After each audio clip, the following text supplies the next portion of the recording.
الحمد لله نحمده ونستعينه ونستغفره ونعوذ بالله من شرور أنفسنا ومن سيئات أعمالنا من يهده الله فلا مضل له ومن يضلل فلا هادي له أشهد أن لا إله إلا الله وحده لا شريك له وأشهد أن محمدا عبده ورسوله يا أيها الذين آمنوا اتقوا الله حق تقاته ولا تموتن إلا وأنتم مسلمون يا أيها الناس اتقوا ربكم الذي خلقكم من نفس واحدة وخلق منها زوجها وبث منهما رجالا كثيرا ونساء واتقوا الله الذي تساءلون به والأرحام إن الله كان عليكم رقيبا يا أيها الذين آمنوا اتقوا الله وقولوا قولا سديدا يصلح لكم أعمالكم ويغفر لكم ذنوبكم ومن يطع الله ورسوله فقد فاز فوزا عظيما أما بعد فإن أصدق الحديث كتاب الله وخير الهدي هدي محمد صلى الله عليه وعلى آله وسلم وشر الأمور محدثاتها فإن كل محدثة بدعة وكل بدعة ضلالة وكل ضلالة في النار. Hadirin jamaah salat Jumat yang dimuliakan oleh Allah Subhanahu wa taala.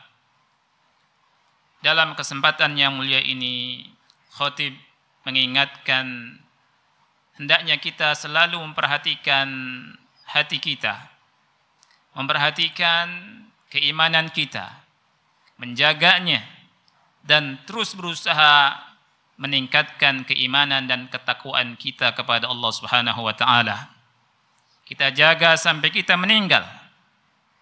Karena hadirnya Allah muliakan, dengan dasar iman dan takwa kepada Allah Subhanahu wa taala, Allah akan selamatkan hambanya dari api neraka kelak dan Allah masukkan ke surga. Kita yakin semuanya, saya yakin-yakinnya bahwa diri-diri kita ini tidak mungkin sanggup menahan panasnya api neraka. Dengan dasar iman dan takwa kepada Allah Subhanahu wa taala, Allah mudahkan jalan hidup seseorang di atas muka bumi ini. Wa may yattaqillaha yaj'al lahu makhraja wa yarzuqhu min haitsu la yahtasib. Dan barang siapa yang bertakwa kepada Allah, Allah akan berikan jalan keluar dari kesempitannya dan Allah akan kasih rizki dari arah yang tidak disangka-sangka. Dengan dasar iman dan takwa kepada Allah Subhanahu wa taala, Allah akan curahkan keberkahannya dari langit dan bumi untuk kita semua. Untuk diri kita, keluarga kita, masyarakat kita dan negeri kita yang kita cintai ini. Hadirin sidang Jumat yang dimuliakan oleh Allah Subhanahu wa taala. Di dalam Al-Qur'an Allah Subhanahu wa taala berfirman dalam surat Ibrahim ayat 42, "Wala tahsabannallaha ghafilan amma ya'malul zalimun, innama yu'akhiruhum liyaumin tashkhasu fihi al-absar." Janganlah engkau sekali-kali mengira, janganlah engkau sekali-kali menyangka bahwa Allah itu lengah dari apa yang dilakukan oleh orang-orang yang zalim. Sesungguhnya Allah Subhanahu wa taala mengakhirkan azab mereka sampai pada suatu hari di mana seluruh mata terbelalak. Az-zulmu, kezaliman, hadirin yang Allah muliakan, sebagaimana disebutkan oleh ulama, adalah wad'u syai'i fi ghairi mahallih, meletakkan sesuatu bukan pada tempatnya. Dan kezaliman ada 3 jenis. Jenis yang pertama adalah zulmul insani li rabbih, kezaliman seseorang kepada Allah Subhanahu wa taala, kepada Rabbnya. Dan yang kedua adalah zulmul insan li ghairihi, kezaliman seseorang kepada selainnya, kepada makhluk Allah Subhanahu wa taala. Dan yang ketiga adalah zulmul insan li nafsihi, kezaliman seseorang kepada dirinya sendiri. Adapun yang pertama adalah asyirku billah, berbuat syirik kepada Allah Subhanahu wa taala, menyekutukan Allah Subhanahu wa taala. Dan ini merupakan kezaliman yang sangat-sangat besar sekali. Di dalam surat Al-An'am ayat 82, Allah Subhanahu wa taala berfirman, "Alladzina amanu walam yalbisu imanahum bidzulmin ulaika lahumul amnu wa hum muhtadun. Yang artinya, dan orang-orang yang tidak mencampur adukan keimanan mereka dengan kezaliman, ulaika lahumul amn, mereka akan mendapatkan keamanan, wa hum muhtadun, dan mereka adalah orang-orang yang mendapatkan petunjuk di dunia dan di akhirat. Hadirin sidang Jumat yang dimuliakan oleh Allah Subhanahu wa taala. Di dalam hadis Bukhari atau dalam Sahih Bukhari, Al-Imam Bukhari menyebutkan sebuah riwayat di mana Abdullah bin Mas'ud mengatakan bahwa para sahabat ketika turun ayat yang mulia ini terasa berat oleh mereka. Mereka berkata, ayyuna la yadlimu nafsahu. Siapa di antara kita yang tidak mendolimi dirinya sendiri? Kemudian perkataan ini didengar oleh Rasulullah sallallahu alaihi wasallam, dan Rasul kita sallallahu alaihi wasallam berkata, "Laisa huwa kama tadhunnun, innama huwa kama qala Luqman li ibnihi, ya bunayya la tusyrik billah, inna syirka la dhulmun azim." Sesungguhnya makna kezaliman dalam ayat ini tidak seperti yang kalian kira. Sesungguhnya maknanya adalah seperti yang dikatakan oleh Luqman al-Hakim kepada putranya, "Ya bunayya, wahai anakku, la tusyrik billah, janganlah engkau berbuat syirik kepada Allah. Inna syirka la dhulmun azim." Sesungguhnya kesyirikan merupakan kezaliman yang sangat besar. Hadirin sidang Jumat yang dimuliakan oleh Allah Subhanahu wa taala. Ketika seseorang tahu bahwa Allah lah yang menciptakan segala sesuatu, menciptakan alam semesta ini, menciptakan langit dan bumi, Allah lah yang memberikan rezeki kepadanya. Hanya Allah lah yang bisa mengangkat derajat seseorang dan merendahkan derajat seseorang. Kemudian dia menyembah kepada selain Allah Subhanahu wa taala, maka Allah murka dan sangat murka, dan Allah tidak ridha. Oleh karena itu, ini merupakan kezaliman yang sangat besar. Allah Subhanahu wa taala berfirman tentang kesyirikan, "Innallaha la yaghfiru ayyushraka bihi wa yaghfiru ma duna dzalika liman yasha." Sesungguhnya Allah Subhanahu wa taala tidak mengampuni dosa syirik, dan Allah Subhanahu wa taala akan mengampuni dosa di bawah kesyirikan bagi siapa yang Allah kehendaki. Dan dalam ayat yang lain Allah taala berfirman, "Innahu may yusyrik billah faqad harramallahu alaihi al-jannah wa ma'wahu an-nar wa ma lidh-dhalimin min ansar." Sesungguhnya siapa orang yang berbuat syirik kepada Allah, maka Allah haramkan atasnya surga, dan tempatnya adalah neraka, dan tidak ada penolong bagi orang-orang yang zalim yang melakukan kesyirikan kepada Allah Subhanahu wa taala. Dan dalam surat Az-Zumar Allah Subhanahu wa taala berfirman, "La in asyrakta la yahbatanna 'amaluka wa la takunanna minal khasirin." Apabila engkau berbuat syirik, niscaya amalmu akan hapus, amalmu gugur, dan engkau termasuk orang-orang yang merugi di akhirat kelak. Ayat yang mulia ini hadirin Allah muliakan menjelaskan pada kita, apabila ada seseorang memiliki 1000 amalan, 1000 doa, kemudian ada satu amalan yang diperuntukkan kepada selain Allah Subhanahu wa taala, maka gugurlah, hapuslah 1000 amalan dan doanya tersebut. La in asyrakta la yahbatanna amaluka wa la takunanna minal khasirin. Apabila engkau berbuat syirik, niscaya engkau akan hapus, amalmu akan hapus, dan engkau termasuk orang-orang yang merugi. Adapun kezaliman yang kedua hadirin Allah muliakan adalah kezaliman seseorang kepada hamba-hamba Allah Subhanahu wa taala. Apabila luput di dunia, maka tidak akan luput di akhirat kelak. Rasul kita sallallahu alaihi wasallam bersabda dalam hadis yang sahih Imam Muslim, "Atadruna manil muflis?" Wahai para sahabat, tahukah kalian apa ini maksud dengan orang yang bangkrut itu? Kemudian mereka berkata bahwa orang yang bangkrut itu, wahai Rasulullah, adalah orang yang tidak memiliki dirham dan tidak memiliki harta benda, tidak memiliki uang dan harta benda. Kemudian Rasulullah SAW berkata, "Innal muflisa min ummati man ya'ti yaumal qiyamati bi salatin wa siyamin wa zakah." Sesungguhnya orang yang bangkrut itu pada hari kiamat kelak dari kalangan umatku adalah orang yang datang pada hari kiamat kelak membawa amalan-amalan salat, amalan puasa, amalan zakat. Tapi sayangnya kata Rasul, wa ya'ti wa qad syatama hadza wa qadhafa hadza wa akala mala hadza wa safaka dama hadza wa daraba hadza.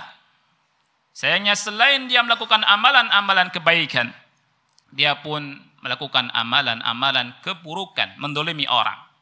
Dia mencela orang, menuduh orang, mengambil harta orang lain tanpa hak, menumpahkan darah orang lain, dan memukul orang. Ini contoh-contoh yang disebutkan oleh Rasul kita sallallahu alaihi wasallam dan bukan pembatasan.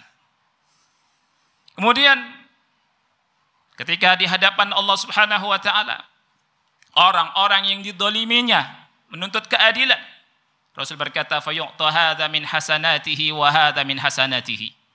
Maka orang-orang yang didoliminya itu diberikan pahala yang diambil dari orang ini. Fa in faniyat hasanatuhu qabla an yuqdama alaihi ukhidha min khatayahum faturihat alaihi thumma turiha finnar. Apabila kebaikan-kebaikannya, pahala-pahala yang dimilikinya habis, sedangkan belum diputuskan, yang didolimnya masih banyak menuntut, maka apa yang dilakukan? Maka dosa-dosa mereka diambil dan diberikan kepada orang tersebut.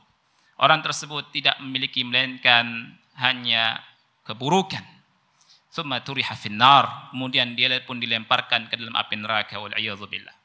Kemudian kezaliman yang ketiga, hadirin Allah muliakan, adalah kezaliman yang tidak ada hubungannya dengan satu dan dua, antara dia dengan Allah semata. Dan sebaik-baik orang yang berbuat zalim terhadap dirinya sendiri, yakni melakukan dosa, adalah kembali kepada Allah Subhanahu wa taala, beristighfar, minta ampun kepada Allah Subhanahu wa taala. Allah Subhanahu wa taala berfirman, walladzina idza fa'alu fahishatan aw dhalamu anfusahum dzakarullah fastaghfaru li dzunubihim wa may yaghfiru dzunuba illa Allah wa lam yusirru ala ma fa'alu wa hum ya'lamun ulaika jazaohum maghfiratun min rabbihim wa jannatun tajri min tahtiha al-anhar khalidina fiha wa ni'ma ajrul 'amilin. Dan orang-orang yang apabila melakukan perbuatan keji, mendolimi diri mereka sendiri, kemudian mereka minta ampun kepada Allah Subhanahu wa taala, dan tidak ada yang bisa menghapus dosa melainkan Allah Subhanahu wa taala. Mereka tidak melakukannya, tidak terus melakukannya dalam keadaan mereka tahu. Dan balasan bagi mereka adalah maghfirah, ampunan dari Allah Subhanahu wa taala, dari Rabb mereka, dan surga yang mengalir di bawahnya sungai-sungai, dan itu adalah merupakan pahala yang paling baik yang Allah berikan kepada orang-orang yang beramal. Inilah hadirnya Allah menyatakan 3 jenis kezaliman. Semoga kita bisa menghindarinya dan dijaga dari segala hal bentuk kezaliman. Barakallahu li wa lakum fil Qur'anil azim wa nafa'ani wa iyyakum bima fihi minal ayati wa dzikril hakim. Aqulu qouli hadza fastaghfiruh innahu huwal ghafurur rahim.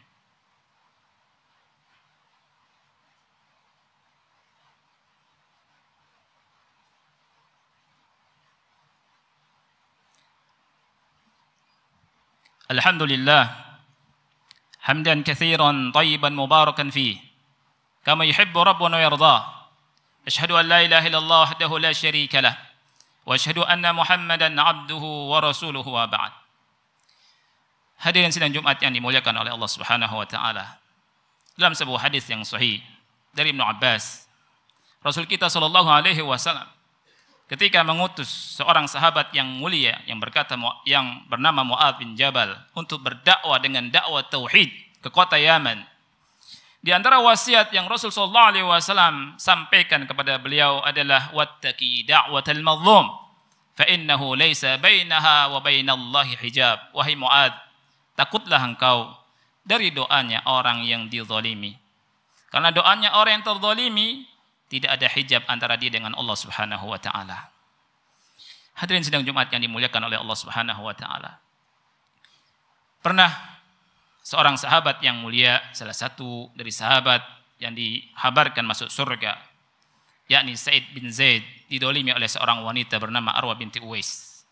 Dia menuduh Sa'id bin Zaid menggosok tanahnya sampai dihadapkan ke Marwan bin Hakam saat itu. Dan wanita ini tidak minta maaf, terus-menerus melakukan kezaliman. Sehingga Sa'id bin Zaid berdoa kepada Allah Subhanahu wa taala, Allahumma in kanat kadhibah fa'ami basaraha waqtulha fi ardiha. Ya Allah, seandainya wanita ini berdusta, maka butakan matanya dan matikan dia di buminya. Shadaqallah wa shadaqa Rasul sallallahu alaihi wasallam. Wanita ini hadirnya Allah menyatakan sebelum matinya buta matanya. Tidaklah dia bisa berjalan melainkan hanya merambat dan kemudian dia masuk ke sumurnya dan meninggal. Kemudian Imam Ahmad bin Hanbal rahimahullahu taala, imam ahli sunnati wal jamaah, pernah dizalimi oleh seorang yang bernama Ahmad juga. Tapi Ahmad ibnu Abi Du'ad, dua Ahmad. Ahmad yang pertama adalah Ahmad yang soleh, yang alim, berilmu, ulama. Dan Ahmad yang kedua adalah seorang Mu'tazilah. Dengan kezalimannya di saat fitnah khalqil Quran, Imam Ahmad diseret masuk penjara dengan sebab dia. Kemudian disiksa dengan siksaan yang kejam. Dan di antara doa Imam Ahmad adalah, ya Allah, karena dia aku dipenjara, maka penjarakanlah dirinya. Apa yang terjadi? Hadirnya Allah menyatakan, Ahmad bin Abi Du'ad ketika mau meninggal, dia terkena penyakit falij. Penyakit falij, di mana manusia mendatanginya dan bertanya, ma'asabaka ya Ibn Abi Du'ad, apa yang menimpa anda wahai Ibn Abi Du'ad? Dia menjawab, asabatni da'watul imami Ahmad, telah menimpaku doanya Imam Ahmad bin Hanbal. Fawallahi, demi Allah, amman nisfi al-ayman, tubuhku yang sebelah kanan ini, lau qurida bil maqarid ma ahsastu alama, tubuhku yang sebelah kanan ini kalau seandainya dicincang-cincang dengan alat-alat pencincang, saya tidak akan merasakan sakitnya. Dan kalau tubuhku yang satunya ini, la waqa alai dzubabun laka anna jibalas dunya saqatat alai, tubuhku yang satunya sebelahnya lagi, seandainya ada satu lalat hinggap saja, aku merasakan gunung-gunung yang ada di dunia ini meruntuhi tubuhku ini, saking sakitnya. Hadirin yang Allah muliakan, wattaqi da'watal madlum fa innahu laysa bainaha wa bainal hijab. Takutlah dari doanya orang yang dizalimi, karena tidak ada hijab antara dia dengan Allah Subhanahu wa taala. Akhirnya kita minta kepada Allah Subhanahu wa taala agar Allah Subhanahu wa taala memberikan kekuatan kepada kita semua untuk menghindari sifat kezaliman, dan kita minta kepada Allah Subhanahu wa taala agar Allah memberikan kekuatan kepada kita untuk bisa mengamalkan perintah-perintahnya dan meninggalkan larangan-larangannya. Allahumma shalli ala Muhammad wa ala ali Muhammad kama shallaita ala Ibrahim wa ala ali Ibrahim innaka Hamidum Majid. Allahumma barik ala Muhammad wa ala ali Muhammad kama barakta ala Ibrahim wa ala ali Ibrahim innaka Hamidum Majid. Allahumma ighfir lil muslimina wal muslimat wal mu'minina wal mu'minat al ahya'i minhum wal amwat. ربنا لا تزغ قلوبنا بعد إذ هديتنا وهب لنا من لدنك رحمة إنك أنت الوهاب. ربنا ظلمنا أنفسنا وإن لم تغفر لنا وترحمنا لنكونن من الخاسرين. ربنا آتنا في الدنيا حسنة وفي الآخرة حسنة وقنا عذاب النار. وصلى الله على نبينا محمد وعلى آله وصحبه وبارك وسلم.